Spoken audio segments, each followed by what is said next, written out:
बुधवार का दिन विघ्नहर्ता श्री गणेश जी को समर्पित होता है। कहा जाता है जो भी इस दिन व्रत करता है और गणपति बप्पा का सच्चे मन से स्मरण करता है, उसके जीवन की सारी बाधाएं दूर हो जाती हैं। आज की बुधवार की व्रत कथा में छिपा है श्रद्धा, बुद्धि और चमत्कार का दिव्य संदेश। चलिए इस पावन कथा की ओर चलते हैं। पौराणिक कथा अनुसार एक बुढ़िया माई रोज मिट्टी के गणेश जी की पूजा करती थी, लेकिन वो रोज गणेश जी की जो भी प्रतिमा बनाए वो रोज ही गल जाए। उसके घर के सामने एक बार किसी सेठ जी का मकान बन रहा था। बुढ़िया माई ने मकान बनाने वाले कारीगरों से बोला कि हे भाई, मेरे मिट्टी के बनाए गणेश जी रोज गल जाते हैं, आप मेरी पूजा के लिए पत्थर से एक गणेश जी की मूर्ति बना दो, आपकी मुझ पर बहुत कृपा होगी। मकान बनाने वाला कारीगर बोला, माई, जितनी देर में हम तुम्हारे लिए गणेश जी की प्रतिमा बनाएंगे उतनी देर में हम पूरी दीवार बना देंगे। ये सुनकर बुढ़िया बहुत दुखी हुई और दुखी मन से ही अपने घर वापस आ गई। दीवार पूरी करते करते उन कारीगरों को शाम हो गई,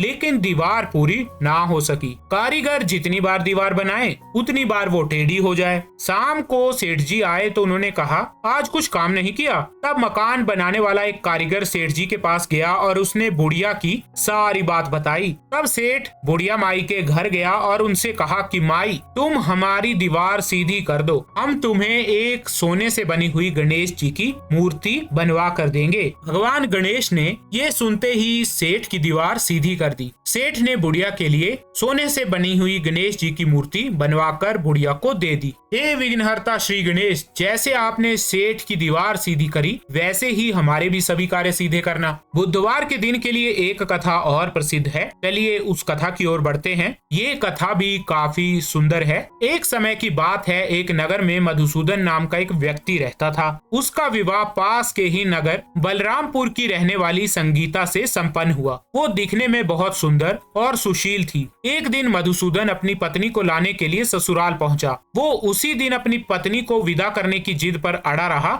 लेकिन उस दिन बुधवार था। पत्नी के घर वाले समझाने लगे कि बुधवार के दिन यात्रा करना अशुभ होता है, पर वो नहीं माना। संगीता के घर वालों को उसे बुधवार के ही दिन विदा करना पड़ा। इस तरह वे दोनों बैलगाड़ी में बैठकर जाने लगे। कुछ दूरी तय करने के बाद रास्ते में ही बैलगाड़ी का एक पहिया टूट गया। फिर दोनों गाड़ी से उतरकर पैदल यात्रा करने लगे। इसी बीच संगीता को प्यास लगी, तभी मधुसूदन पानी लेने गया। जब वो पानी लेकर लौटा तो हैरान रह गया। उसने देखा कि उसकी पत्नी के साथ उसका कोई हमशक्ल बैठा है। पास जाकर उसने हमशक्ल से पूछा कि कौन हो तुम? इस पर उस आदमी ने कहा कि उसका नाम मधुसूदन है और वो संगीता का पति है। इस पर मधुसूदन भड़क गया और बोला कि ये झूठ है, संगीता का असली पति तो मैं हूँ, मैं उसके लिए पानी लेने गया था। इस पर हमशक्ल ने कहा कि वो तो पानी लाकर संगीता को पिला भी चुका है। अब इन दोनों में संगीता के असली पति होने को लेकर झगड़ा होने लगा। तभी उस नगर के राजा का एक सिपाही वहाँ पहुँचा।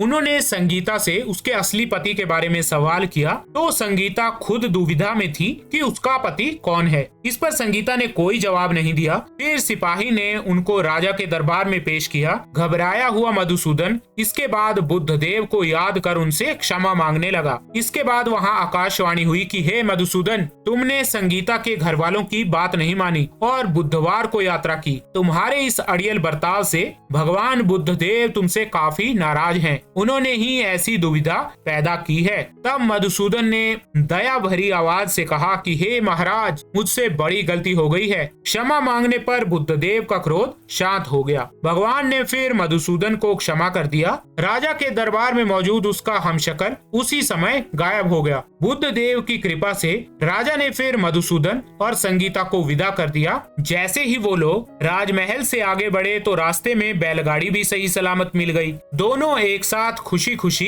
अपने नगर लौट आए। इसके बाद से वो हर बुधवार को व्रत रखने लगे और उनका जीवन सरल और सुखमय हो गया। उनके कामकाज में भी उन्नति हो गई। तो ये थी बुधवार की व्रत कथा।